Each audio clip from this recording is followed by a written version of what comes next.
Hi, Webcoder. We're going to take a look at an API provider here. An API provider is basically a web server that runs typically 24/7. It runs and it waits for requests to come in from anywhere, if it's public, anywhere on the World Wide Web.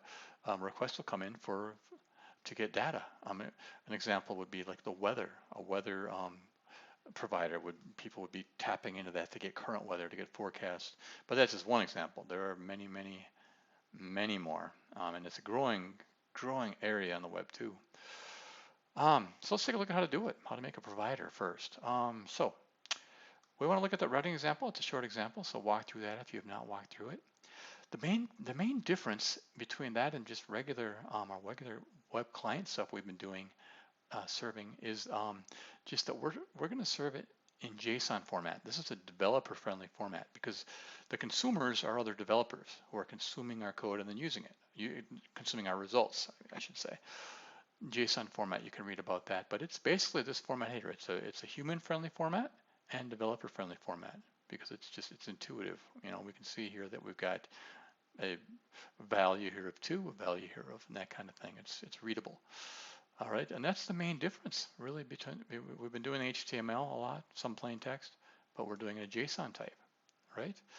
The other thing is just to have a key, a passcode. Typically, we would want to do that so that we just don't have anybody hacking into it. So we want to authenticate a key, and this is just a real simplified example with a hard-coded key. Generally, we'd have a database of users and things like that, but this is to get an idea of how that would work. So that's really it. The main thing, again, is how we serve the data. We're serving it as JSON format. Again, developer friendly, because other developers will be consuming our data. So let's give it a run, make sure it works, huh? So we'll just pop in there and we'll open that up and grab the code and copy it into wherever we're working. And as usual, we have to do a little NPM stuff that it's talking about down there. Whenever we're working on Node, we usually have, unless we're just doing little experiments, usually have to do NPM, right? NPM, we'll just do a quickie here for initialization. And then we have to do a couple of modules we need to have installed. Okay, we'll pop those and get those running. Now let's go see if we can walk the walk. We've been talking the talk. So let's see. I don't want to be in that directory. I want to be in that directory, project directory. Let's see what happens. We go into main here, our API provider, and let's just actually refresh here.